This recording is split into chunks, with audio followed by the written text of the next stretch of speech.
Todas as intrigas e histórias criadas para os personagens de The Chosen podem não fazer muito sentido em alguns pontos, e algumas delas até me incomodam bastante. Mas é preciso admitir, cara, como é legal acompanhar, hein? Como prende a gente, como chama atenção e como foi muito bem produzida toda essa parte de cada personagem, de cada discípulo ali, de como eles conversam, de como eles lidam um com o outro.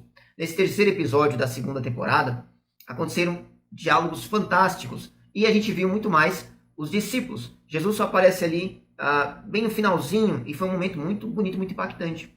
Esse é o segundo episódio menor até agora de toda a série. O primeiro episódio menor foi o da primeira temporada, o terceiro episódio, que eu não gostei. Ironicamente, foi o que mais mostrou Jesus. O episódio inteiro mostrou Jesus. E agora, este episódio é o terceiro episódio da segunda temporada. É um episódio muito pequeno também. E aí mostra menos Jesus. Mostra os discípulos o tempo todo. E é um episódio fantástico. Nossa, muito bom mesmo. Algumas coisas aconteceram ali que eu quero comentar. Outras não tem como comentar. Você tem que assistir esse episódio. E eu tenho certeza, se você já assistiu, você ficou muito impactado com algumas coisas. E se você não viu ainda, você tem que ver. Eu assisti 2 vezes o episódio para preparar esse vídeo. Porque a primeira vez eu assisti e eu confesso que eu fiquei muito preso no episódio e não consegui ali escrever nada, preparar nada para falar. E aí sim eu tive que assistir uma segunda vez para então fazer algumas anotações sobre o que comentar nesse episódio. Bem, nesse episódio nós temos os discípulos ali acampados num lugar, mas dessa vez eles não estão passando tempo de viagem, eles estão ali recebendo pessoas que estão vindo para serem curadas por Jesus. Jesus não aparece em todo episódio, só vai aparecer no final, como eu disse, mas ele está ali dentro de uma tenda e existe uma fila e as pessoas estão indo até ele para serem curadas. A fila é grande, há algumas confusões no meio ali que não é mostrada, só é comentada pelos personagens. Como eu disse, o episódio foca bastante só nos discípulos e mostra muito pouco da fila em si, só eles comentando que está tendo algumas confusões. Essa fila que é formada, nós temos vários textos sobre Jesus curando. Tem muitos textos que falam que Jesus curou pessoas. E aí existem várias situações, desde o momento em que ele cospe no chão, faz lama, no momento que ele coloca a mão na pessoa, no momento que ele diz uma palavra, né? Ele cura pessoas à distância, ele cura pessoas por lote, ele cura pessoas com um toque na sua roupa, né? Que não foi só aquela personagem, a mulher do fluxo de sangue, mas muitas outras pessoas foram curadas apenas de tocar na roupa dele. Então ele curou pessoas de diversas formas. Eu pelo menos imagino muito mais que não havia dificuldade para que ele curasse uma pessoa, não uma dificuldade prática. Né? Ele podia curar com uma palavra, ou só a presença dele curava as pessoas, sem que houvesse uma espécie de esforço. Né? E ele podia curar de lote, tinha 50 pessoas, ele curava 50 pessoas com a única palavra no mesmo instante, só de estar próximo a elas. E aí aquela fila, nesse ponto, parece desnecessária. Mas quando a gente pensa nele estar recebendo pessoa a pessoa, e aí ele está conversando com elas, Jesus não é um psicólogo, ele não está ali para resolver problemas familiares, ou problemas de, ansiedade, não, ele não está resolvendo essas coisas, ele está curando enfermidades, ele está ensinando sobre o reino dos céus, ele não é um psicólogo, mas esse ponto dele receber as pessoas e dar atenção uma a uma, é extremamente bonito sim, é muito legal, é muito bonito ver isso, né? Jesus dedicando um tempo com as pessoas. Eu não penso que isso tenha acontecido, eu não penso que isso faz sentido que aconteceu desta forma. Não faz sentido para mim ter acontecido assim. Mas é uma verdade que Deus dedica tempo. Deus tem um tempo para cada um de nós separadamente. Deus não trata com a humanidade por lote. Deus trata com as pessoas individualmente. Ele é um Deus pessoal. O tempo que ele tem dedicado a mim, ele tem dedicado a você na mesma proporção. E isso é muito bonito. E aí essa retratação aqui ficou muito bonita mesmo. Apesar de, entenda, para mim não faz sentido ter sido dessa forma. Mas ficou bastante legal sim. Existe em todo o episódio vários diálogos ali entre os discípulos. Vários deles falam, confessam algumas coisas e tem alguns questionamentos entre eles próprios. E aí fica uma coisa, fica muito legal das pessoas saberem, né? As pessoas, você que está assistindo, você não conhece muito sobre a cultura judaica, sobre o cristianismo, sobre a época da Bíblia. Você vê o que eles pensavam de Jesus, o que eles esperavam do Messias. Eles esperavam um Messias que fosse um militar. Todo judeu esperava um Messias que fosse um militar, que viesse resgatar os judeus do povo romano. Não só do povo romano, mas impedir que os judeus fossem dominados por qualquer outro povo futuramente. Todos eles acreditavam nisso. Os judeus sempre estiveram em batalhas. Eles sempre estiveram ou sendo dominados por um povo, ou batalhando para que não fossem dominados por um povo. Então, essa ideia, essa mentalidade militar, de luta, de guerra, era uma coisa muito comum entre os judeus, que inclusive até hoje ainda é bastante. Eles estão sempre em guerra. Hoje os judeus estão em guerra todos os dias praticamente.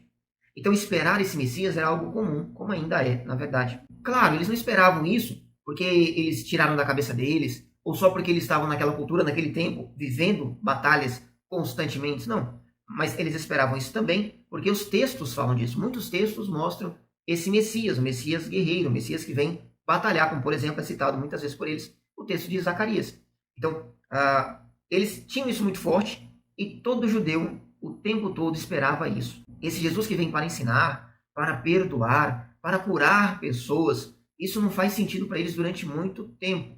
Na verdade, os discípulos mesmo, os apóstolos, só vão entender isso depois que Jesus morre e vai aos céus. Então, daí eles passam a entender essas coisas. Provavelmente a gente vai ver essas questões surgindo muito ainda na série. Isso vai ser muito interessante. Eu tenho certeza que vai ser bem legal ver isso. Eu quero muito ver isso. Começa de repente uma conversa do Tiaguinho, o apóstolo Tiaguinho, com o Tomé. E aí o Tiaguinho ele está incomodado porque aquelas pessoas estão sendo curadas e por isso elas estão acreditando. Elas só estão acreditando porque estão sendo curadas. Ironicamente, a Bíblia deixa claro que se não fossem os milagres, de fato, as pessoas não acreditariam. E Jesus fala disso, que mais feliz é aquele que creu sem precisar ver um milagre. Né? Mas muitas pessoas só acreditam por causa do milagre mesmo. E isso deixa ele muito incomodado. E ele está incomodado, bastante incomodado, porque ele, nessa história, na série, ele tem uma deficiência. E ele acreditou sem ser curado. Ele não sabe disso ainda, ele não entendeu isso ainda. Mas ele é este que creu sem ser curado. Então, ele é um bem-aventurado. Ele será, pelo menos, mais feliz ainda. Mas isso deve acontecer algum diálogo. Eu sei que vai acontecer um diálogo ainda. Esse diálogo de Tiaguinho com Jesus, com certeza. Mas esse é um ponto muito interessante levantado na série. Esperar que as outras pessoas acreditem como a gente acredita. Eu acreditei sem precisar passar por alguma situação. Então os outros também deveriam. Não, cada pessoa vai no seu tempo, no seu passo. Alguns precisam de uma insistência maior. Alguns precisam que Deus faça algo mais complexo, às vezes, na vida delas. Né? Mas crendo, isso é o que importa. Se chegou de um jeito ou de outro, o importante é chegar até Deus. E isso eu acho que ainda vai ser bastante explorado com o Tiaguinho. Uma coisa que eu acho que vale a pena a gente pensar aqui, e é até importante pensar nisso, é a questão do Tiaguinho ser deficiente. A gente pensar se isso faz sentido. Né? Eu não acho que isso faça sentido nenhum. Pensa comigo aqui. Se eu comecei falando a respeito da fila, de como Jesus curava as pessoas, e que ele curava as pessoas muitas vezes pela própria presença. Apenas das pessoas tocarem na sua roupa, elas eram curadas. Né? Então, faz sentido alguém que está com ele o tempo todo não ter sido curado? Quer dizer, tem que ter sido muito proposital que Jesus, ao curar algumas pessoas por lote, por exemplo, a cura não caia no Tiago. Né? Tem que ter sido muito proposital que as pessoas tocarem na roupa de Jesus serem curadas, e lógico, elas querem ser curadas, e é evidente que uma pessoa que está deficiente, que tem uma deficiência, como o Tiaguinho aqui na série tem a deficiência, ele quer ser curado sim, ele deixa claro isso. E aí, de repente, quantas vezes ele não tocou em Jesus? E por que ele não foi curado ainda? Então, para isso ter acontecido verdadeiramente, para isso de fato ter acontecido, tem que ter sido muito proposital de Deus não curar o Tiaguinho. Então, faz sentido isso? Para mim, não faz sentido o Tiaguinho ser enfermo, não tem sentido nenhum. Eu tenho certeza que isso vai ser explorado bastante ainda e será muito belo quando isso for mais explorado, será muito bonito, será muito emocionante, eu tenho certeza que sim, mas eu duvido que fará sentido ainda. Eu duvido que isso tem como isso fazer sentido em algum momento. Nós temos nesse episódio também a Maria, mãe de Jesus, chegando junto a eles. Ela vem aqui para ajudá-los, para auxiliá-los, e o que chama a atenção é ela estar sozinha. Ela fala que ela veio com outras pessoas, né? Então ela não viajou sozinha, mas ela chega ali sozinha. Uma coisa que está me deixando curioso pra caramba para saber é a respeito dos irmãos de Jesus. Sim, a Bíblia fala dos irmãos de Jesus. Jesus tinha pelo menos 4 irmãos e algumas irmãs. Os textos falam isso. Agora, nós não vimos menção deles ainda. E aí, o que será que vai acontecer? Porque a gente sabe que o Dallas, ele é evangélico. Mas alguns atores ali são católicos. E ele se aconselha também com católicos. Então, como é que ele vai resolver? Será que ele vai colocar os irmãos de Jesus na história? Tudo bem que os irmãos de Jesus não acreditavam nele. Eles não acreditavam em Jesus ainda. Mas o Tiago, irmão de Jesus, e o Judas, irmão de Jesus, eles serão muito importantes para a história da igreja ainda. eles serão importantes para a história de Atos, se é que a série vai até Atos dos Apóstolos. Né? A carta de Tiago que nós temos na Bíblia é Tiago, irmão de Jesus. A carta de Judas, que nós temos na Bíblia, também é Judas, irmão de Jesus. Então, será que eles não vão aparecer na série? Eu estou muito curioso para ver como ele vai tratar isso. E aí, no meio do episódio ainda, eles começam uma conversa na fogueira. Esse momento da fogueira vai ser muito legal. Gente, você tem que ver isso se você não viu ainda. E se você viu, eu acho que você voltou algumas vezes para rever. Porque eu voltei. Então, eles começam conversando ali, surgem várias questões, e aí a Maria, mãe de Jesus, começa a contar, ela conta um pouco sobre como foi ser mãe de Jesus. E esse relato eu acho belíssimo. Eu já preguei muito sobre isso, de Maria, quando ela teve Jesus. Jesus era um bebê normal. Então ela cuidou do menino Jesus, um menino normal. Ele não tinha as características de Deus, ainda quando era um bebê. Mas era Deus. Então ela sabia que era Deus, mas ela teve que amamentá-lo, limpá-lo, ensiná-lo a andar. Essas coisas fogem da mente de muita gente às vezes. Né? Essa figura do menino Jesus. Muitos evangélicos, eles não têm essa visão do menino Jesus. Católicos têm com mais facilidade. Evangélicos, nem tanto. E deveriam ter. Jesus, ele foi um menino, ele nasceu neste mundo e ele cresceu até se tornar o homem que nós falamos mais a respeito. Né? Enfim, é um relato muito bonito. Ela fala no momento que ele não precisa mais dela, e aí lá no final nós vemos ele agradecendo ela e dizendo: o que eu faria sem a senhora? Cara, isso é muito bonito, ela dizendo que limpou ele quando ele era pequeno, e agora ele é adulto ali, cansado, acabado, e ela vai limpá-lo de novo, e nós vemos isso se repetir num outro momento mais pra frente, você sabe qual é. As conversas continuam, eles vão falando de vários assuntos, e eles falam de como eles gostam de ser judeus, como eles gostam da lei, como eles amam a lei e amam seguir a lei.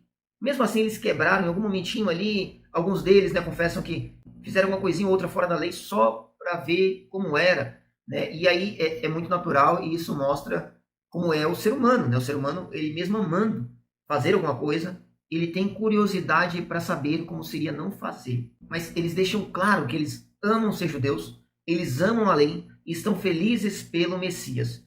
Mas de repente, o pau quebra. De repente, Simão joga uma pergunta para Mateus e eles começam uma discussão a respeito de Mateus ter traído eles. E uma coisa que talvez a gente não pense muito, eu mesmo nunca pensei a respeito do assunto, mas como era o relacionamento de Mateus com os outros discípulos? Sim, porque Mateus de fato foi um publicano, de fato ele foi um cobrador de impostos. E nós nunca pensamos a respeito disso. Eu acho que a série está explorando isso de uma forma muito legal. Né? A gente nunca pensa a respeito desse assunto. Quer dizer, pode o Simão, o Tiago, o João, todos eles terem aceitado com tanta facilidade o Mateus no meio do grupo? O Mateus que cobrava imposto deles, eles odiavam, os judeus odiavam. Olha, a história mostra que algumas revoltas aconteceram do povo judeu por causa de impostos, porque eles não queriam pagar mais imposto. Eles odeiam pagar imposto até os dias de hoje. E como eles receberam assim o Mateus? Será que foi fácil ou foi igual a série está mostrando? Isso faz a gente pensar bastante. Eu achei isso um ponto muito legal. E aí eles começam a debater ali. O João e o Tiago tentam amenizar um pouco e eles quase saem numa briga, cara. Isso ficou muito legal mesmo, a ponto dos dois ficarem, os dois irmãos, André e Simão, ficarem de pé, e o Tiago e o João também ficarem de pé, e parece que eles vão sair no soco. Ficou muito legal isso. E aí, quando o clima tá tenso, alto, pesado, Jesus entra, cansado, acabado, moído, e ele sequer fala com eles, só dá uma boa noite, vai para a tenda, Maria vai lá ajudá-lo, todos eles ficam em silêncio, na posição que eles estavam, e é constrangedor, porque eles estavam discutindo, e aí fica aquela ideia de que, por que é constrangedor? Porque eles estavam ali discutindo, como se eles estivessem fazendo alguma coisa, como se algo ali dependesse deles, como se eles fossem melhores ou piores uns que os outros.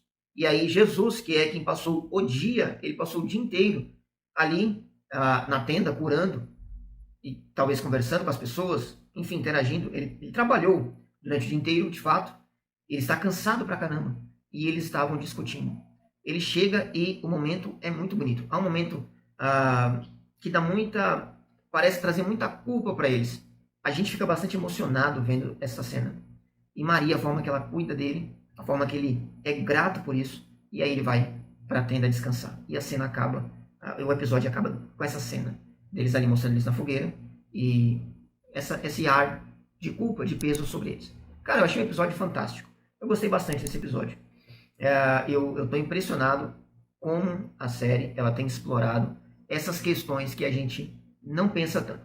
Muita coisa eu acho que está muito fora ali, eu acho que não faz sentido algumas coisas. Vou continuar achando isso e vou continuar dizendo que não faz sentido o que eu acho que não faz sentido. Mas não dá para negar, não tem como eu negar que tem muita coisa ali que está fantástico. Algumas coisas que a gente não pensa, que a gente nunca viu, eu nunca vi. Muitas coisas que a série está trazendo eu nunca nem pensei. Eu estou achando isso muito fantástico. Espero que você esteja gostando da série. Espero que você esteja gostando desses comentários que eu tenho feito.